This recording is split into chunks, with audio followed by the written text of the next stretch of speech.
நல்ல வேலை கிடைக்கணும்னு வெளிநாட்டுல வேலை வாங்கி கொடுக்குற கம்பெனிக்கு கஷ்டப்பட்டு பணம் கட்டினா என்னோட ஃப்ரெண்டு தோற. அந்த கம்பெனிக்காரங்க ஏமாத்துறாங்கன்னு தெரிஞ்சதும் ஆவேசப்பட்டு சண்டை போட்டு எனக்கு வேலை கிடைக்கிறதுக்காக தான் உயிரையே பலி கொடுத்தான். அது நட்பு. முன்ன பின்ன அறிமுகம் இல்லாத என்னை தேடி நீங்க பாம்பே வரைக்கும் வந்தீங்களே, அது காதல். எனக்கு தெரியும் என் கவிதா மேல நீங்க வச்சிருக்கிற காதல். இல்லைங்க, அது நீங்க எதுவும் சொல்ல வேண்டாம். நான் பாம்பேல இருந்து நேரா என் வீட்டுக்கு வரல, உங்க வீட்டுக்கு தான் வந்தேன். அங்க உங்க அம்மாவை சந்திச்சேன்.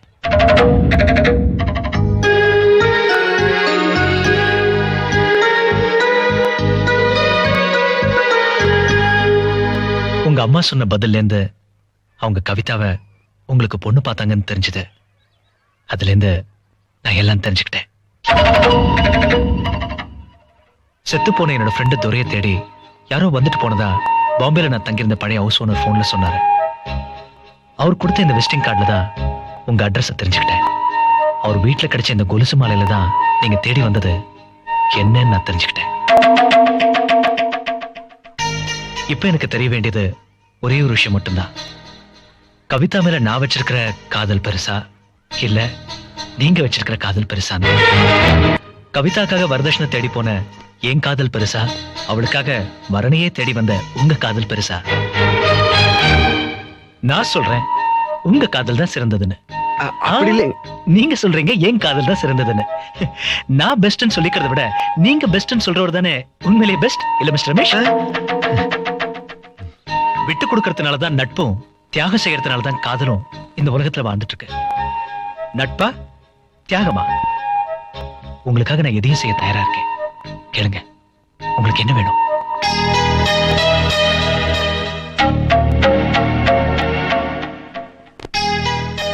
நான் அவ்வளவு பெருசா எதுவும் கேட்க வரலங்க.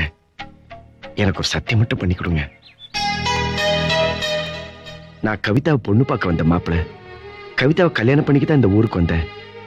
இப்படி எந்த விஷயமே அவங்களுக்கு தெரியாது. நான் ஏதோ வழியில போறவன், அவங்களுக்கு உதவி பண்ணிட்டு இருக்கேன்னு என்ன மரியாதையா நினைச்சிட்டு இருக்காங்க. அந்த மரியாதை கடைசி வரைக்கும் அவங்க மனசுல எப்பவும் அப்படியே இருக்கணும். எனக்கு அதாங்க வேணும். கவிதாவை நானும் நினைச்சிட்டு இருந்தேங்கிறத முதல்ல நீங்க மறந்துடுங்க.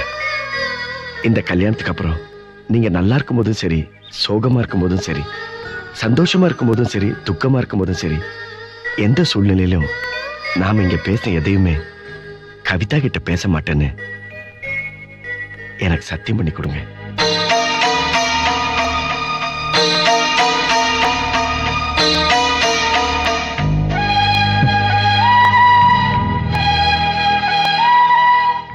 நீங்க ரொம்ப நல்லவர் நல்லவர்னு கவிதா சொல்லிக்கிட்டே இருந்தது. அது கரெக்ட். உங்களை மாதிரி ஒரு நல்ல மனிதரை நான் இப்பதான் ஃபர்ஸ்ட் டைம் சந்திக்கிறேன்.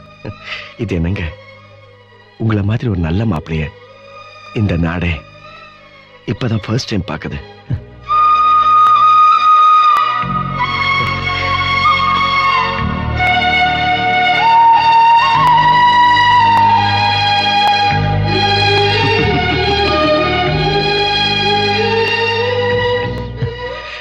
கவிதாக்காக எவ்வளவு ஹெல்ப் பண்ணிருக்கீங்க, எனக்காக ஒரு ஹெல்ப் பண்ண முடியுமா? சொல்லுங்க, செய்றேன். வாங்க. கீழே ஒரு டாக்ஸி நிக்குது பாத்தீங்களா? உங்க கவிதாவை அந்த டாக்ஸி கூட்டு வர முடியுமா? எதுக்குன்னு சொன்னீங்கன்னா கூட்டிட்டு வாங்க சொல்றேன்.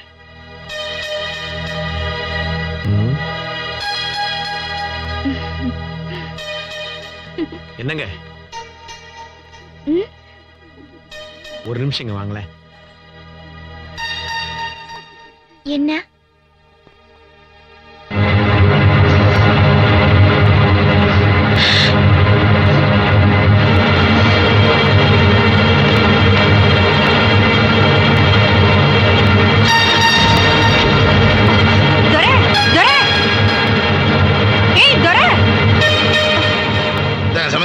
உங்களுக்காக தச்சது. எனக்கா? ஓடுங்க, கல்யாணத்துல நல்லா இருக்கும். எதுவும் சொல்லாம துரை எங்க கார்ல ஏறி போயிட்டே இருக்கான். கார்ல ஏறி போயிட்டானா? கவிதாவை காணுமா? வீடு கூட தேடியாச்சு, எங்கேயுமே இல்லைங்கறாங்க.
நீங்க மட்டும் நிக்கிறீங்க?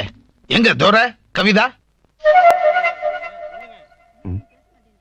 என்னாச்சு? சிம்பிளா கோயில்ல கல்யாணம் பண்ணாங்க, கிளம்பி போயிட்டாங்க. ஏன், என்ன காரணம்? நாங்களும் கேட்டோங்க, நீங்க தான் காரணம்னு சொன்னாங்க.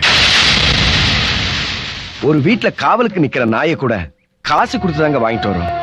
ஒரு வீட்டையே கட்டி காப்பாத்துற உங்க மருமக வரும்போது 100 பவுன் நகையும் 5 லட்சம் பணமும் ஓப்பல் ஆஸ்டா காரும் வேணும் கேட்டீங்களே, அது இந்த கல்யாணத்தை நடத்துறதுக்காகவா இல்ல தடுக்கிறதுக்காகவா? 1 மணி நேரம் தலையில வச்சிருக்கிற ஒரு பூவை கூட செடிக்கும் வலிக்காம பூவுக்கும் வலிக்காம பறிச்சு எடுக்கணும்னு எல்லாருக்குமே தெரியுது. ஆயுசு பூரா உங்க வீட்டுல விளக்கேத்தி வச்சு வாழ போற ஒரு பொண்ண வரதட்சணையா இது கொடு அது கொடுன்னு கசக்கி புழிஞ்சி நசுக்கி ஜீவனே இல்லாம கொண்டு வந்து வச்சா அந்த வாழ்க்கை எவ்வளவு தூரம் வெளிச்சமா இருக்கும்? ஒரு தடவை அது யோசிச்சு பார்த்திருப்பீங்களா? வியாபாரம்னு பார்த்தா கூட பொருளை கொடுத்து பணமும் பணத்தை கொடுத்து பொருளும் தான் வாங்க, பொண்ணையும் கொடுத்து நீங்க கேட்கிற பொருளையெல்லாம் திட்டு நிக்கிறத எதுக்கு கல்யாணம்னு சொல்லணும்?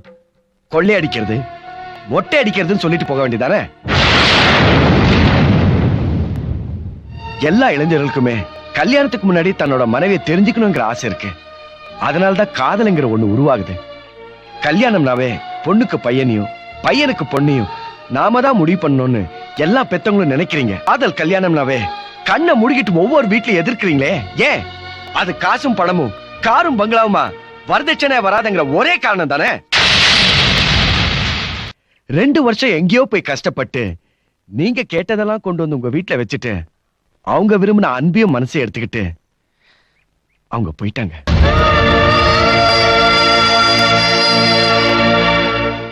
வரதட்சணை கேட்டு கையேந்து நிக்கிற பிச்சைக்காரத்தனம் காதல்ல கிடையாதுங்க. இந்த உலகத்துல எல்லா தேசத்திலையும் எந்த மூலையிலையும் காதல் காதலை மட்டும்தாங்க எதிர்பார்க்குது. கல்யாணம் சொர்க்கத்துல நிச்சயமாகுது, சொர்க்கத்துல நிச்சயமாகுதுன்னு எல்லாருமே சொல்றோம். அதே கல்யாணம் கொஞ்சம் காதலுடன் நிச்சயமானா வாழ்க்கையே சொர்க்கமா இருக்கும். தயவு செஞ்சு புரிஞ்சுக்கோங்க.